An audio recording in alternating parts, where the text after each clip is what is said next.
Now that you've asked that and I've answered, are you willing to vote for my amendment? I don't know. I'm not, it's a lot of money. It's $133 million. I mean, I'm 135. Yeah. 135. I mean, it's a lot of money. I am convinced that something needs to be done on member security. I'm not convinced that this amendment is the solution, to be honest with you. So the president asked for $58 million for the executive branch. Not a single person questioned that amount. He's just getting what he asked for. But when it comes to protecting the legislature, ourselves, we can't get out of our own way to. This may look like a routine funding debate, but it's actually a stress test for congressional accountability. What's really being tested here is whether the legislative branch can prioritize its own institutional security with the same urgency it demands for others. This raises broader questions about how power is protected, who decides what's too expensive, and whether hesitation becomes a form of abdication. In this video, we'll break down how this exchange reveals deeper cracks in Congress's ability to act when responsibility turns inward. Ms. Leisure-Fernandez. Mr. Scott. Mr. Moskowitz, if your amendment is made in order, do you intend to vote for the rule? I will. I will vote for the rule. I will vote for the CR if this winds into the package. And I'll tell you why, and I'm glad you asked. I am not going to play politics with your security or my security. I will take, by the way, the political hit by voting for the CR.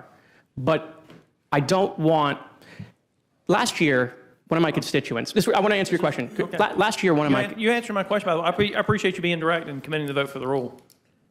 Yeah, so now that you've asked that and I've answered, are you willing to vote for my amendment? I don't know. It's a lot of money. It's $133 million. I mean, I'm 135. Yeah. 135. I mean, it's a lot of money. I am convinced that something needs to be done on member security. I'm not convinced that this amendment is the solution, to be honest with you. So the president asked for $58 million for the executive branch. Not a single person questioned that amount. He's just getting what he asked for. But when it comes to protecting the legislature, ourselves, we can't get out of our own way to do it. I had a constituent who lives. It's my time, Mr. Moskowitz. Go ahead. But my understanding was for the executive and the judicial. Is the judicial in addition to? And there's money in the continuing resolution for members of Congress. Let me say this. I do believe something is going. I do believe additional measures are going to have to be taken on member security. I'm not convinced that $135 million in the Rules Committee is the right way to do it. I do think that we have House administration and other committees that are taking this issue seriously, that are looking at ways to plus it up through partnerships with local law enforcement and other things. And the threat level and the threats are very different for every individual member. But anyway, I'm going to yield my time back to the chair. What unfolded in that exchange was not a shouting match, not a viral meltdown, but something quieter, and in many ways, more revealing. In the middle of a procedural debate, Jared Moskowitz made a choice that cut through the usual partisan choreography. He said he would take the political hit. He said he would vote for the rule. He said he would support the continuing resolution, not because it benefited his side, but because he refused to gamble with the safety of the people sitting in that room. His words were simple, almost uncomfortable in their clarity. I am not going to play politics with your security or my security. Across from him, Austin Scott did not deny the problem. He acknowledged the reality. He agreed something needed to be done, but he hesitated, not out of indifference, but out of concern over scale, cost, and process. $135 million, he argued, was a serious sum. The threat landscape was uneven. Other committees were already examining options. Partnerships were being explored. In his view, the issue was real, but the solution, at least in this form, was not yet convincing. And that tension between acknowledgement and action is where the moment truly lives. Moskowitz pointed to a stark contrast that often hides in plain sight. When the executive branch requests funding for its own protection, the number is accepted with barely a raised eyebrow. No prolonged debate, no procedural resistance. But when lawmakers turn the lens inward, when they confront their own vulnerability, the system stalls. Committees defer. Jurisdiction becomes an excuse. Urgency dissolves into process. We can't get out of our own way, Moskowitz said, and in that sentence, he captured something far larger than a budget line.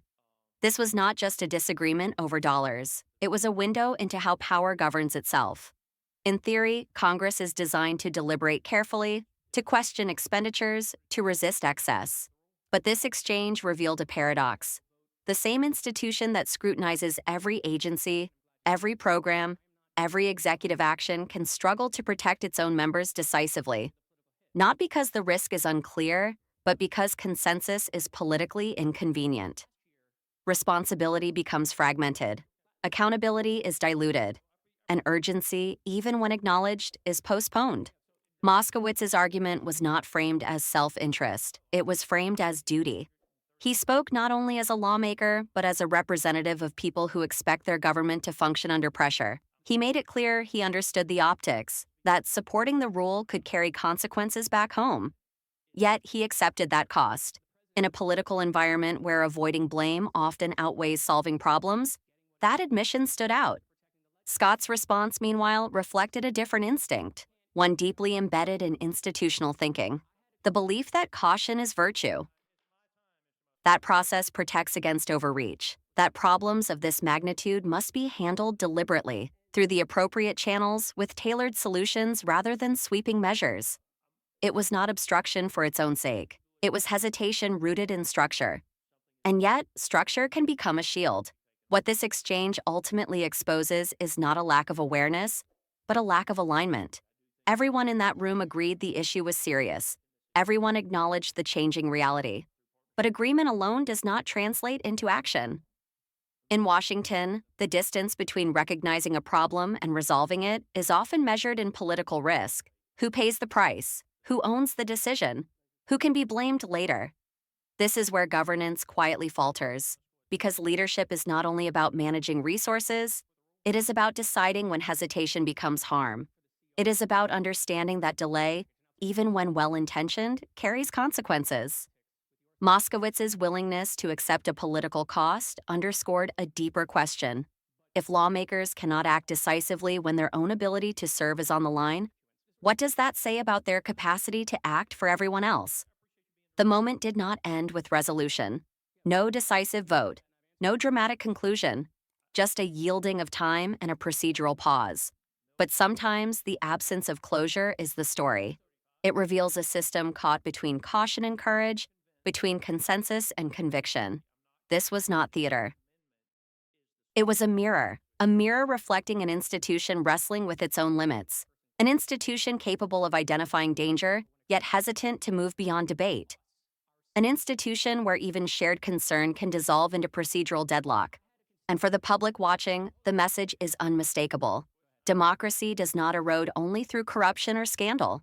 Sometimes it weakens through indecision, through the quiet normalization of delay, through moments when everyone agrees something must change, but no one wants to be the first to bear the cost. The exchange between Moskowitz and Scott reminds us that the strength of a system is measured not just by its rules, but by the resolve of those who operate within them, by who is willing to act when action is uncomfortable, by who understands that responsibility does not wait for perfect consensus.